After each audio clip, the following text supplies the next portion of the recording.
Hello दोस्तों, ओम शांति।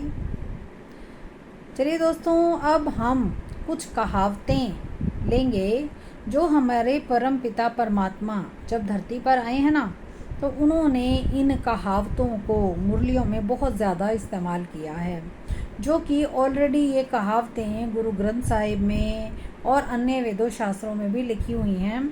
लेकिन हमारे परम पिता परमात्मा ने खुद इन शास्त्रों में लिखी हुई कहावतों को एक्सप्लेन करके उनके मीनिंग सहित उनको बताया है, खुद बताया है भगवान ने डायरेक्ट। वो कौन सी हैं देखिए। बाबा ने बताया कि देखो, गुरु ग्रंथ साहिब में भी मेरे लिए लिखा है कि अंतकाल जो स्त्री सिमरे वैश्य योनि वलवल उतरे, और अंतकाल जो नारायण सिमरे वो पीताम्बर या शिव को पाए। इसका क्या मतलब है? इसका मतलब बाबा ने बताया कि अंतकाल जो स्त्री सिमरे, स्त्री का मतलब वो स्त्री नहीं कि भाई जो कि मतलब फीमेल को कहा, नहीं। बाबा कहते हैं अंतकाल स्त्री माना इस आत्मा का शरीर ये स्त्री ही है, आत्मा पुरुष है, और इस आत्मा का जो ये शरीर है ना, ये स्त्री है इसकी, क्योंकि इसके साथ वो कभी भी आत्मा शरीर से अलग नहीं होती। अलग होती है तो संबंध टूट जाता है, ख़त्म हो जाता है। इसलिए बाबा कहते हैं जब भी ये शरीर आत्मा को छोड़ता है ना, तो परमानेंट कनेक्शन ख़त्म होता है, दोबारा आत्मा इस शरीर में नहीं आती।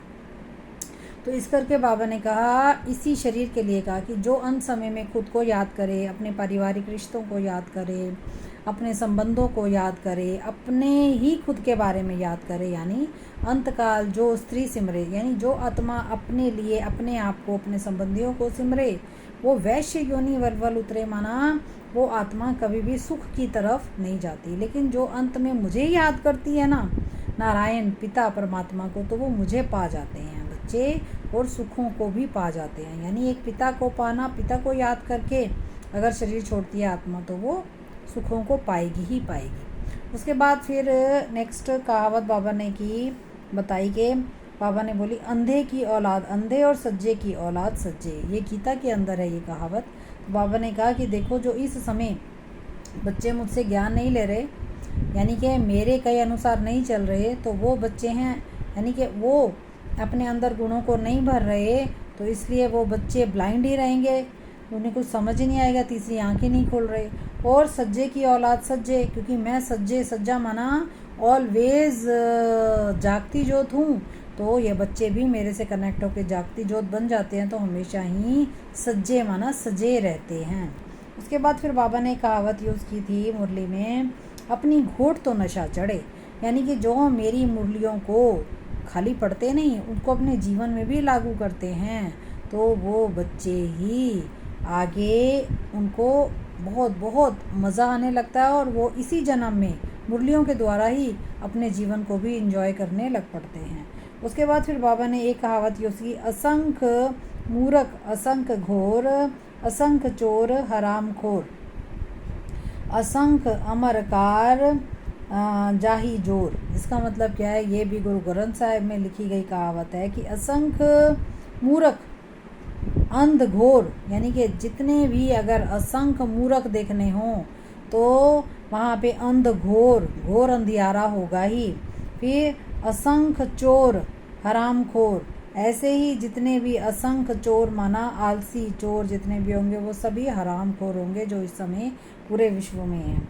असंख्य अमरकार, यानी जो असंख्य अमरकार, यानी कि जो परमात्मा के ही कनेक्शन में रहेंगे, वो जाही जोर, उनको सदा ही परमात्मा की तरफ से पावर मिलती रहेगी।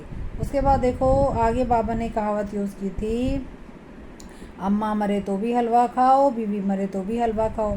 क्यों? क्योंकि बाबा ने बताया कि जब तुम मरते ही नहीं, आत्मा तो अजर अमर अविनाशी है, तो इसलिए तुम्हें तो हर बार नया शरीर मिल जाता है, नया परिवार, नई फैमिली मिल जाती है, तो फिर इसलिए कोई अगर मरता है तो रोते क्यों हो? इसलिए अम्मा मरे, कोई भी मरे तो भी हलवा खाओ, यानी इंजॉय करो। अगर कोई बीवी यानी कोई अपना और मरता है तो भी हलवा खाओ, मना इंजॉय करो। उसके बाद बाबा ने कहावत यूज़ की, अल्फ को अल्लाह मिला, बे को मिली झूठी बादशाही, आई तार अल्फ की हुआ रेल का राही।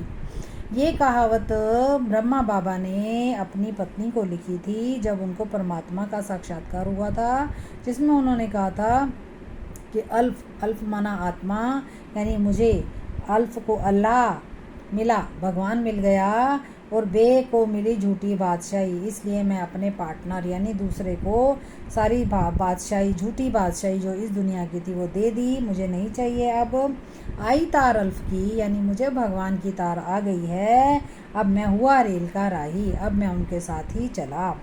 इस प्रकार से उन्होंने एक्सप्लेन किया था। उसके बाद फिर और कहावत है, आत्मा परमात्मा अलग रहे बहुकाल, सुंदर मेला सज गया जब सतगुरु मिला दलाल, यानी कि आत्मा परमात्मा कितने सबे बाबा कहते अलग रहे, आज मैं आ गया तुम बच्चों से मिलने, तो सुंदर मेला सज गया है और सतगुरु जब से मिले हैं। फिर उसके बाद बाबा ने एक कहावत यूज़ की, आत्मा सो परमात्मा, परमात्मा सो आत्मा। ये बाबा ने कहा कि इस समय जो सन्यासी हैं ये इसी कहावत को ज़्यादा यूज़ करते हैं, यानी कि हम सो हम।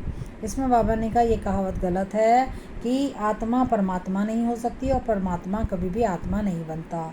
इन दोनों की स्थिति अलग अलग है, क्योंकि आत्मा जन्म मरण में आती है और मैं जन्म मरण में कभी भी आता नहीं, इसलिए मैं परम ऊपर ही रहता हूँ। उसके बाद फिर बाबा ने बताया, आप मुए मर गई दुनिया, ये कहावत यूज़ की, यानी कि अगर मैं इस समय आया हूँ तो तुम बच्चे इस समय मेरे बन जाओ, यानी आत्मा के रूप में ही मुझे याद करो और अपने असली गुणों को फिर से मर्ज करो। तो ऐसे में आप मुए और इस दुनिया को छोड़ दो, अभी से ही छोड़ दो, क्योंकि दुनिया बड़ी गंदी है। इसलिए बाबा ने कहा कि इस दुनिया से अभी से ही डिटैच हो जाओ। आप मुए माना इस दुनिया से डिटैच हो जाओ और मुझ में लीन हो जाओ। तो यह बाबा ने इसके लिए कहावत यूज़ की, आप मुए मर गई दुनिया, यानी दुनिया को इग्नोर करो। और उसके बाद फिर बाबा ने कहावत और भी यूज़ की है, वो है आश्चर्यवत सुनंती, फिर बनंती और फिर फारकती देवंती, बच्चे हो जाते हैं। ये कहावत भी बाबा ने बहुत ज़्यादा यूज़ की है, यानी कि जब बाबा आए थे शुरू से तो बाबा का ज्ञान बच्चे सुनते हैं, तो नया ज्ञान होने के कारण बहुत बच्चे छोड़ के भी चले जाते हैं, यानी कि आश्चर्यवत सुनंती, हैरानी से सुन रहे हैं क्योंकि नया ज्ञान है। सुनंती बनंती, फिर बाबा के बनते भी हैं, उन्हें ज्ञान अच्छा लगता है, बनते भी हैं वैसे। फिर बाबा को माया के वश हो करके फिर से, यानी काम क्रोध लोभ मोह के वश हो करके फिर बाबा को फारकती यानी बाबा को छोड़ करके भी चले जाते हैं। ये बाबा ने कुछ कहावतें यूज़ किए हैं, बाकी और भी हैं वो हम नेक्स्ट वीडियो में डिस्कस करेंगे। अच्छा, ओम शांति।